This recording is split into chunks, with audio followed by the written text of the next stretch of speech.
بسم اللہ الرحمن الرحیم۔ السلام علیکم۔ ADP اپلائیڈ سائیکالوجی کی طالبات کو نئی کلاس میں خوش آمدید۔ اسٹوڈنٹس، اب آپ ADP پارٹ 2 یا 4th ایئر میں ہیں اور اس سال آپ نے جو سبجیکٹ پڑھنا ہے اس کا نام ہے اپلائیڈ سائیکالوجی یعنی اطلاقی نفسیات۔ اور یہ تو آپ جانتی ہیں کہ اطلاقی نفسیات سے کیا مراد ہے۔ سائیکولوجیکل ریسرچ سے حاصل ہونے والی معلومات کو عام انسانوں کے مسائل کو حل کرنے کے لیے یا پریکٹیکل لائف کی پرابلمز کو سالو کرنے کے لیے استعمال کیا جائے تو اس کو اپلائیڈ سائیکالوجی کہا جاتا ہے۔ اپلائیڈ سائیکالوجی کی بہت ساری برانچز ہیں کیونکہ نفسیات کا اطلاق زندگی کے تقریباً ہر شعبے میں کیا جاتا ہے۔ آج سب سے پہلے ہم اپنے سلیبس کو دیکھیں گے۔ ہمارے 4th ایئر کے سلیبس میں اپلائیڈ سائیکالوجی کی تمام برانچز کو شامل کیا گیا ہے۔ ہمارے ADP کا سلیبس وہی ہے جو پہلے پنجاب یونیورسٹی میں BA کا سلیبس ہوا کرتا تھا، اور اس میں ہم نے 2 پیپرز کی تیاری کرنی ہے۔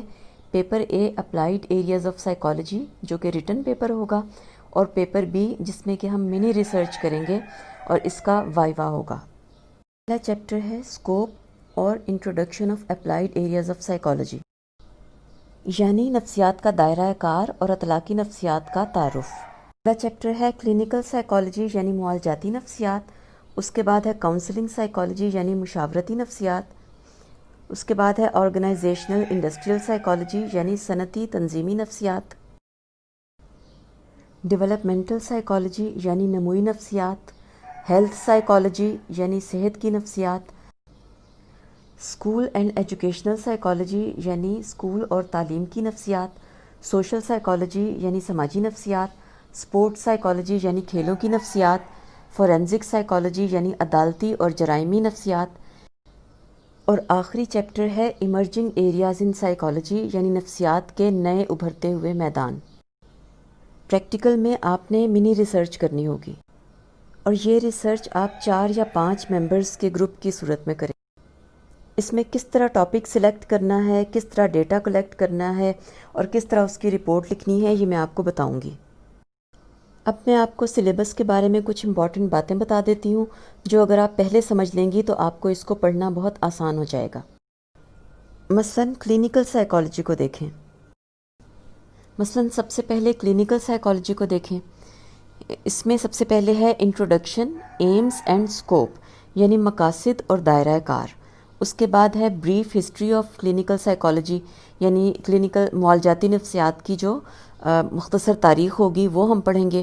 پھر رول آف کلینکل سائیکالوجسٹ یعنی معالجاتی ماہر نفسیات کیا خدمات سر انجام دیتا ہے۔ اس کے بعد پرسپیکٹیوز آف، اس کے بعد ہیں کلینکل اسیسمنٹ اینڈ انٹرونشن۔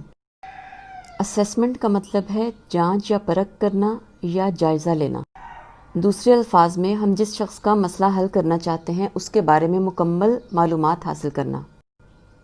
اور انٹرونشن کا مطلب ہے علاج کرنا یا مختلف نفسیاتی طریقوں سے لوگوں کے مسائل کو حل کرنا۔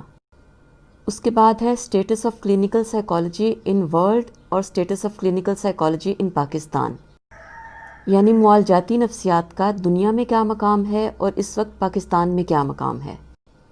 باقی تمام چیپٹرز کا پیٹرنز بھی ایگزیکٹلی سیم ہے، اور اگر آپ اس پیٹرن کو سمجھ جائیں تو سلیبس کو فالو کرنے میں آپ کو بہت آسانی ہوگی۔ کاؤنسلنگ سائیکالوجی یعنی مشاورتی نفسیات کے ٹاپکس بھی وہی ہیں، aims and scope, history, role, assessment, intervention اور اسٹیٹس وغیرہ۔ اسی طرح انڈسٹریل آرگنائزیشنل سائیکالوجی کے بھی سیم ٹاپکس ہیں، اور باقی تمام چیپٹرز کے بھی سیم ٹاپک ہیں سوائے سوشل سائیکالوجی اور لاسٹ چیپٹر کے جو ذرا ڈیفرنٹ ہے۔ اب یقیناً آپ کا اگلا سوال یہ ہوگا کہ سائیکالوجی کی کون سی کتاب خریدی جائے۔ تو فی الحال میں آپ کو کوئی کتاب نہیں بتاؤں گی کیونکہ میں آپ کو اپنے بنائے ہوئے نوٹس دوں گی، اور کوئی اچھی کتاب اگر نظر سے گزری تو میں آپ کو ضرور بتاؤں گی، اور نوٹس میں آپ کو واٹس ایپ پر ہی شیئر کر دیا کروں گی۔ تو آج کے لیے اتنا کافی ہے۔ اللہ حافظ۔